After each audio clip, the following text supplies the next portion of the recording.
네, 선택 오늘의 특징주 시간입니다. 오늘 부진한 시장에 눈에 띄었던 종목 5가지인데요. 한국석유부터 우원개발, 삼표시멘트, 제2기획까지 5가지 특징주들이 이렇게 올라와 있습니다. 자, 그럼 첫 번째 특징주 한국석유 관련 기사 체크해 보도록 하겠습니다.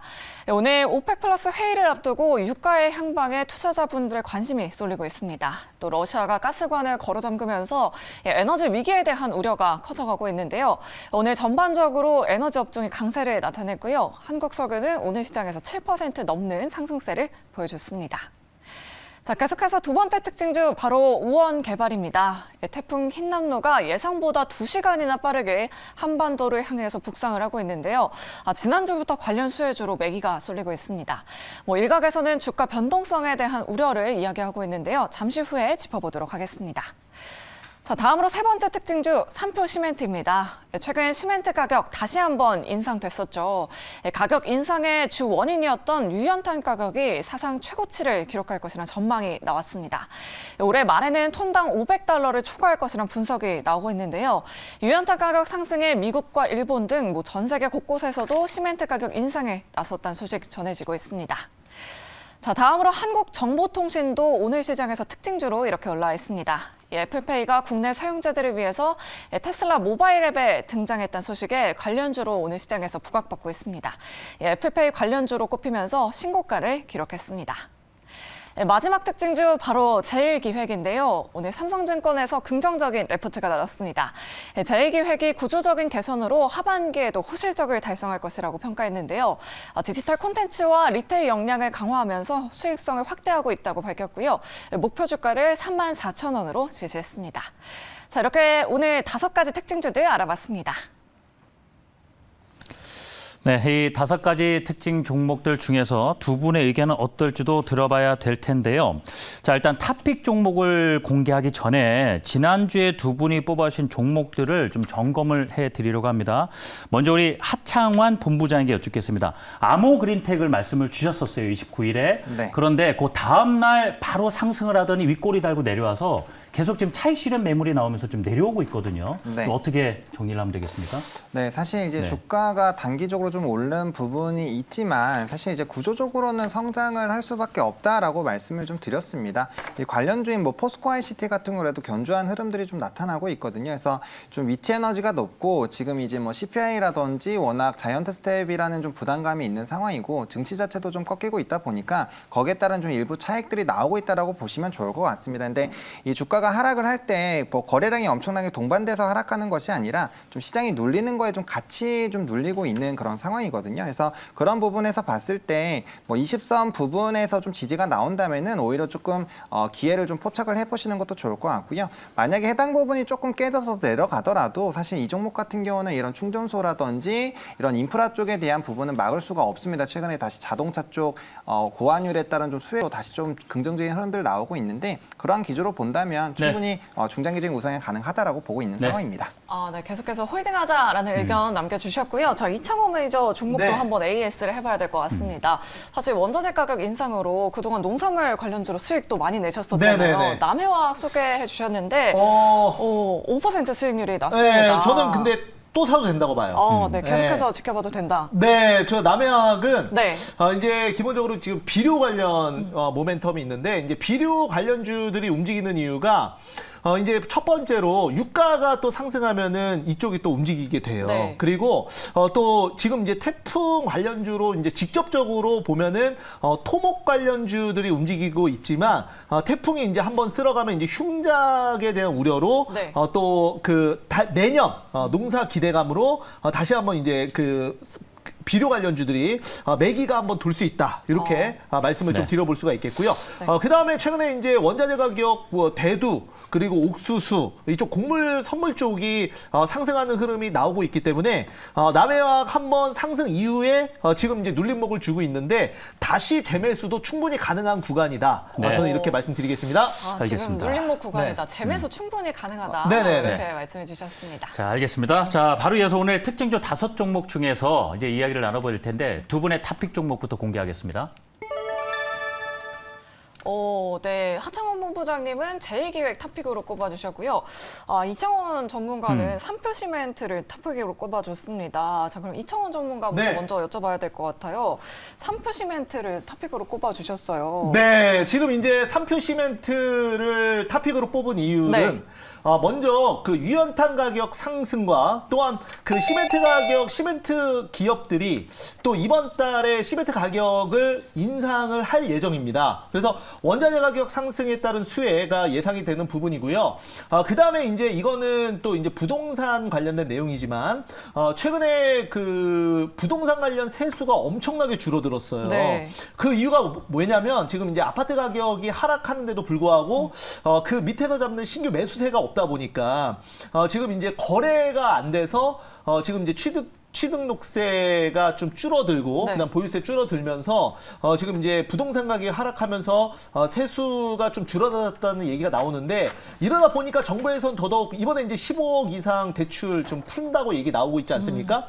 그리고 이제 여기에 따라서 이제 규제 지역 허가 토지 규제도 지금 이제 푼다는 얘기도 나오고 있는데 이런 흐름 속에서 이제 공급도 이제 굉장히 좀 확대를 할 것으로 저는 예상을 하고 있어요. 그러면 건설 경기 상승과 그 다음에 유연탄 가격 상승 여기에 이제 시멘트 가격 상승까지 더 그 힘이 떠서 지금 3표 시멘트는 지금 이제 바닥에서 다시 한번 강하게 상승할 수 있다. 저는 그렇게 보고 있습니다. 알겠습니다. 네. 자, 3표 시멘트에 대한 말씀 드렸고요. 이제 하창원 본부장님께 마이크를 넘기겠습니다. 제일기획을 탑픽으로 꼽아주셨으며 이 5종목 중에 제일 매력적으로 보셨나 봐요. 네, 일단은 조금 시장 자체가 어렵다 보니까 좀 보수적으로 볼 수 있고 또 실적적인 부분에서 유의미한 좀 성장이 나왔던 기업으로 네. 좀 선정을 했습니다.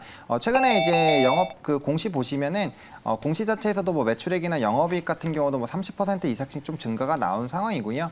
또 이제 주가의 위치 에너지 자체가 이전 박스권 하단 라인 정도이거든요. 그래서 가격적인 매력이 조금 부각이 될 수 있는 상황이고 실적적인 부분에서 턴어라운드 부분이 좀 기대가 되고 있는 상황입니다. 그리고 좀 사업의 포트폴리오가 이제 경기 확장기와 경기 이제 축소기에 할 수 있는 부분을 조금 나눠서 조금 이제 구조화를 했기 때문에 이런 좀 안정적인 수익성이 계속적으로 좀 창출이 되지 않을까라는 좀 기대감이 있겠다라고 보시면 좋을 것 같고요. 그리고 코로나라든지 이런 이슈들이 좀 많이 완화가 되면서 사람들이 또 왕성한 소비 활동들을 하고 있습니다. 거기에 따른 또 광고에 따른 수요들이 나올 수 있는 상황이고 물론 경기 침체라든지 이런 부담감이 있지만 실질적으로는 아직까지 그래도 뭐 소비나 이런 흐름들이 좀 강력하게 나오고 있거든요. 그래서 이런 기조로 봤을 때 좀 안정적인 실적적인 부분의 흐름이 나올 수 있지 않을까. 그리고 디지털 물량으로의 전환들로 좀 보시게 됐을 때 좀 그래도 긍정적인 박스권 상단까지는 좀 노려보시고 충분히 접근이 가능하지 않을까라는 관점에서 이 제일기획을 좀 선정을 해봤습니다. 네, 이렇게 어려운 시장에 방어주로 실적 한번 체크해보자라고 네. 하면서 제2기획 탑픽으로 꼽아주셨습니다. 참고해보시면 좋을 것 같고요. 자, 한국석유에 대한 두 분의 의견 한번 여쭤봐야 될 것 같습니다. 네. 사실 좀 전에 아까도 저희가 살짝 예. 짚어보긴 했었지만 자, 두 분의 의견 바로 들어보도록 할게요. 네.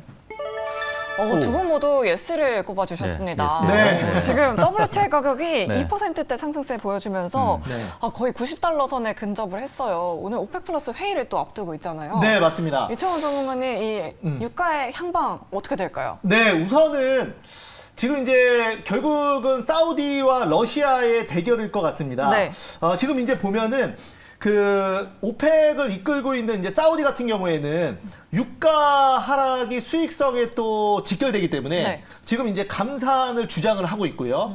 근데 이제 러시아 같은 경우에는 지금 이제 비오펙을 이끌고 있죠. 근데 러시아는 감산 반대에 나서면서 지금 대립 관계에 있습니다. 그래서 러시아 입장에서는 최대한 이 지금 그 어느 정도 경제 제재를 받는 상황에서 지금 그 지금 석유를 팔아야 되는 입장이기 때문에 네. 이렇게 이제 사우디와 그 러시아가 입장이 좀 대립이 되고 있다. 이런 상황 속에서 현재 그러니까 유가는 지금 계속적으로 좀 오르는 그런 상황입니다. 그래서 이제 한국 석유 같은 경우에는 실질적으로 이제 직접적인 수혜보다 네. 더 먼저 주가가 반등하고 급등하는 경향이 있는데 이런 그 인플레이션에 따른 원자재 가격 상승 모멘텀으로 봤을 때는 충분히 충분히 추가 상승은 할 수 있다 이렇게 보고 있습니다. 예, 추가 알겠습니다. 상승 가능하다라고 네. 말씀해 주셨어요. 오늘 외국인도 한국 석유를 굉장히 많이 담고 있더라고요.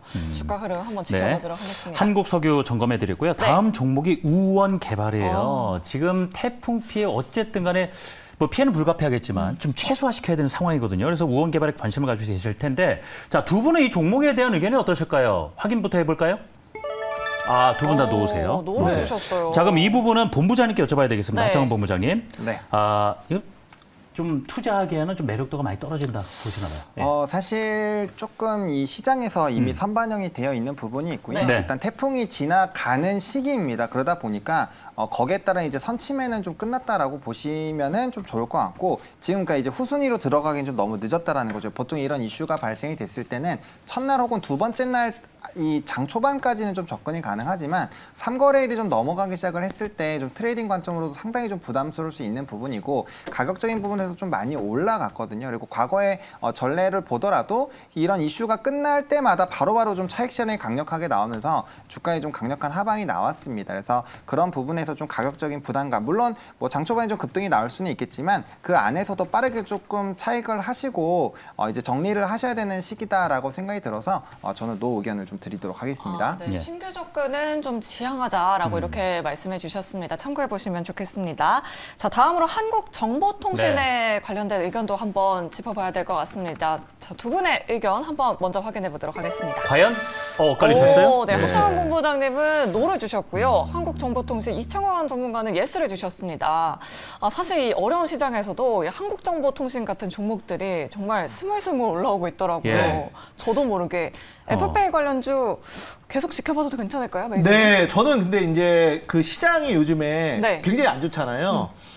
그리고 이제 뭐 그 투자자들의 심리도 좋지가 않습니다. 지금 추석을 앞두고 있고, 그 다음에 이제 베이지북 공개와 그 다음에 22 통화정책회의도 앞두고 있는 상황에서 오늘 이제 상승한 종목들을 보면은 그 대부분이 확실한 테마주 쪽으로 좀 수급이 많이 몰리고 있거든요. 그래서 오늘 이제 네옴시티 관련주들도 시장과 좀 무관하게 좀 급등이 나왔고요. 네. 그 다음에 이제 천연가스 관련주 급등. 그리고 애플페이, 한국정보통신도 이제 애플페이 관련 모멘텀이 묶여서 급등이 나오는데 워낙 시장이 안 좋으니까 대형주보다는 이런 테마성 종목에 수급이 계속 몰리거든요. 네. 그래서 그런 관점에서 물론 이제 장기적으로 봤을 때는 저는 당연히 노겠지만 트레이딩으로는 충분히 할 수 있다.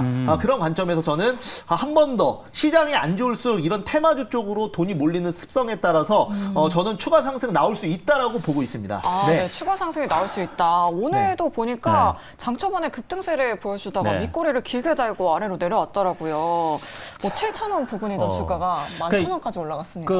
그러다 네. 보니까 네. 생각들이 이제 달라지시는 거예요. 지금 당장 두 분의 의견이 다르시거든요. 네네. 그래서 좀 판단을 좀 잘하셔야 되는데 우리 본부장님은 좀 노를 주셨단 말이에요. 네. 왜 그렇죠? 사실 이제 네. 좀 차트를 보면서 말씀을 드리고 네. 싶은데 뭐 네. 추가적인 급등은 나올 수가 있겠지만 지금 뭐 주봉상으로도 이격이 좀 벌려져 있는 상황이고 매물대 상단 라인 부분인데 이 슈퍼 매물대예요. 이전에 이제 2018년 때부터 비교를 했을 때 해당 부분 돌파했을 때는 강력한 시세가 나오지만 빠르게 좀 주도 안 돼서 이 꼬리를 다 만들면서 좀 주가의 하락들이 나오는 상황이 지금 계속적으로 좀 반복이 되고 있거든요. 그래서 지금 현재는 뭐 보유자의 영역이다라고 좀 보시면 좋을 것 같고 신규로 진입하기에는 상당 부분 너무 부담스러운 자리다. 그래서 물론 애플페이 그러니까 아이폰 사용자에 있어서 이런 페이라는 거는 정말 엄청난 이 기대감을 불러일으킬 수 있는 부분은 맞지만 네. 일단은 좀 보유자의 영역으로 좀 대응을 하시는 게 맞는 자리이지 않을까. 오히려 확실하게 돌파를 해서 매물대 라인을 다 뚫어버리면 네. 그때는 더 오히려 적극적으로 매수가 가능하지 않을까. 네. 하지만 현재 시점은 이런 매물대 라인에서 얼마든지 단기 급락이 나올 수 있는 상황이어서 조금은 부담스러운 자리여서 노 의견 드리겠다라고 말씀을 드리겠습니다. 그래서 이 보신 분들도 이 두 분의 의견 중에 가능성이 높은 쪽으로 어쨌든 우리 투자자분들 네. 판단을 하셔야 되는 부분이고요. 자, 이렇게 해서 5종목의 특징주를 점검을 해드렸고 지금 유튜브 창에 이제 채팅으로 좀 들어와 계신 분들 계시잖아요. 네. 지금 보니까 이건 좀 궁금할 수도 있겠습니다. 지금 추석 연휴, 네. 좀 현금화를 하시려는 분들이 항상 연휴 전에는 있거든요. 맞아요. 그리고 또 심지어 그렇죠. 목요일이 내마녀의 날이에요. 옵션 그래요, 만기라서 변동성이 굉장히 클 수 있을 것 같은데. 그래서 내일 화요일에 매도를 해야만 네. 추석 전에 현금화가 된단 말이에요. 네, 맞아요. 그러니까 이 부분에 대한 의견을 좀 두 분 어떻게 생각하시는지 한 번씩 이제 들려주시죠. 오늘 굉장히 네. 재밌는 일이 있었는데 예. 네. 오늘 그 인버스를 음. 개인들은 많이 사죠. 그러니까 지수 하방에 좀 베팅을 했고 네. 반면에 기관은 레버리지를 많이 사더라고요. 예. 그러니까 항상 보면은 그 개인 투자자들과 이제 그 인버스를 샀다면 저는 그래서 오히려 시장 내일 상승할 수도 있다고 봐요. 예, 그러니까 파생 쪽으로 지금 기관 쪽이 좀 그 레버리 쪽, 그러니까 상방 베팅을 해놨기 때문에 그 지수 많이 안 빠질 수도 있다라고 저는 보고 있고, 물론 지금 이제 단기 트레이딩으로 하는 급등주 같은 경우에는 윗꼬리가 굉장히 많이 달리는데, 이거는 우리 이제 그 MC님께서 말씀하신 대로 이제 일단은 수익 나면 현금 챙기자라는 관점으로 많이 하시는 것 같고요. 다만 이제 중장기적으로 대형주 같은 경우에는 추석 여부와 상관없이 현금화 하시는 분들은 상대적으로 좀 제한적이다. 오히려 추석 연휴 이후에 또 삼성, 뭐 대표적으로 삼성전자 이런 종목들은 추가 매수가 저는 더 들어갈 수 있다라고 저는 말씀을 좀 드려보도록 하겠습니다. 예. 아, 네. 네. 지금 우태인님께서 개미가 버리는 걸 기관이 줍줍이라고 네. 이렇게 댓글을 남겨주셨는데 내일 한번 좀 기대를 해봐도 네. 괜찮을 것 같습니다. 그럴까요? 자, 네. 본부장님 의견도 좀 비슷하십니까? 아니면 다른 점이 있으실까요? 좀 비슷하기는 한데 예. 네. 저는 이 가격 퍼센테이지에 따라 좀 다르다라고 음. 말씀을 좀 드리겠습니다. 만약에 본인의 계좌에서 네. 이제 이런 플러스 마이너스가 5% 이내다라고 한다면 그거는 현금화하시는 게 좋고요. 만약에 10%가 넘어가는 마이너스가 유지가 된다라면은 굳이 현금화하실 필요가 없고 네. 그냥 시간을 투여하시는 방향으로 대응을 해보시는 게 더 낫지 않을까라고 좀 정리를 예. 드리겠습니다. 네, 알겠습니다. 지수의 향방은 좀 어떻게 보고 계신가요, 메이저? 지수 같은 경우는 사실 저는 조금은 하방이 나올 수 있다라고 보는 게 워낙 그 지금 자이언트 스텝에 대한 기조가 좀 강력해지고 있는 상황이고, 지금 제가 걱정하는 거는 이제 환차선에 따른 외국인 수급 이탈이거든요. 네. 현재까지는 좀 유지가 되고 있지만 이런 금리 인상에 대한 기조, 그리고 달러 인덱스도 지금 110선까지 올라와 있는 상황에서 네. 사실 환차선이 굉장히 좀 부담이 될 수 있는 네. 상황이거든요. 여기서 만약에 외국인들이 좀 빠져나가기 시작하면 증시는 굉장히 강력하게 하방을 나올 수도 있는 상황이어서 네. 그런 부분에서는 조금 조심을 하자라는 관점으로 좀 의견을 제시를 드리도록 알겠습니다. 하겠습니다. 네. 자, 이렇게 해서 좀 시청자분들, 우리 또 유튜브 지금 접속이신 분들 궁금한 내용 말씀을 나눠봤습니다. 오늘 하청환 본부장님 여기서 보내드려야 되겠습니다. 수고하셨습니다. 네, 감사합니다. 안녕하십니까. 네.